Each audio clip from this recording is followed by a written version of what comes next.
I would give the players the opportunity, such as in this case, to earn money based on their celebrity, for signing autographs, for making personal appearances. I believe that they should have the right to do this. It's America. So for the impoverished athlete, they would be able to earn all sorts of money by making personal appearances and signing autographs and possibly some other things. And for a guy like Johnny Manziel, who apparently comes from a more lucrative background in regards to his family, the rich become richer, but that's fine. Again, it's America. I do believe that those type of events need to be sanctioned and go through the school, the athletic department, the sports information department.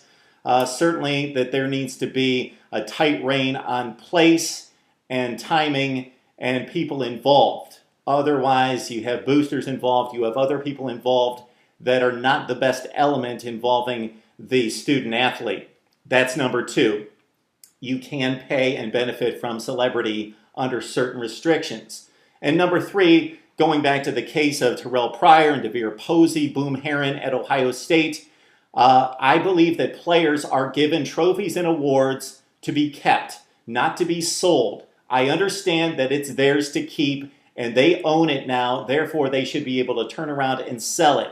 Okay, here's my compromise, and I believe this is the best way around that, and not to have players earning Heisman trophies and Player of the Year and MVPs for bowl games and conference championships, turning around and selling them constantly on the open market.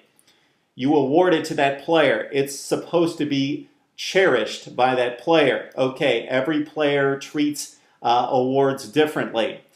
I would say that that award, for example, in Terrell Pryor's case, he won a Big Ten championship, 3 Big Ten championships, so when it was all said and done, he won the Rose Bowl MVP. He traded those things. Okay, those should be kept by the university. Those should be displayed in a trophy case, a trophy box, a trophy room somewhere for everyone to see while the player's still enrolled and playing at that university. Once the player leaves, they're given that trophy, that award, and they can do whatever they want with it. They can benefit financially from it if they so choose. But to your point, you wanted to talk about the letting them profit off their own celebrity. I don't disagree with you, and I think that that is kind of possibly a starting point to getting around the fact that these guys are obviously making a lot of money for various institutions that are profiting off of them, and they're not seeing any of this. But on the same token, I think that's where you kind of, you say keep the shady people out of it. Well, I think the problem that the NCAA has faced for a while now is how do you keep the shady people out of it, especially now if you're starting to allow certain kinds of things that are going to be funneling money to these kids come into play. Just because they're sanctioned by a school and money is going to be funneled into these kids, like you can't really prevent the shady people from getting involved. Where there's money, there's shady people.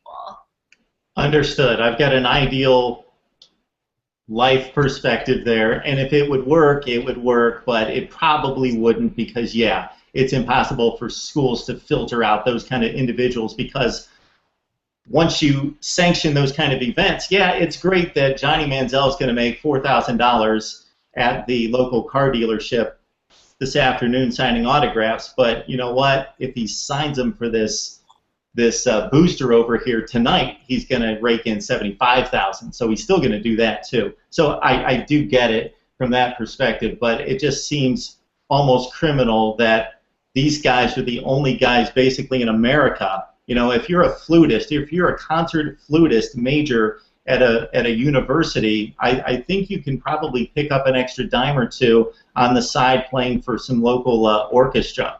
But you can't do that if you're playing unless you moonlight as a punter for Mississippi State on Saturdays, in which case you cannot. Exactly. And the other thing is, I've heard the argument that it's only the Johnny Manziels or the quarterbacks at these institutions that are going to profit. Well, yeah, they're going to profit the biggest. But if we know college football, and we know college football at places like Ohio State, on down the road, you can fill in the blank of your school, and not even the major powers. Utah State, Boise State, in their towns, those guys are everything. And even the starting left tackle or the second string outside linebacker still going to pick up a couple bucks because people want his autograph. So I don't entirely agree with that case. Well, one thing that's really interesting is you talk about how, you know, it's borderline criminal that they're the only ones not able to profit. And, you know, Johnny Manziel, if he did, allegedly he didn't, but let's say hypothetically he did sign his name in exchange for money. Well, we told Terrell Pryor and DeVere Posey and the rest of the Tat 5 at Ohio State, you're not allowed to sell possessions that you earned, like things that you actually earned and were given to you.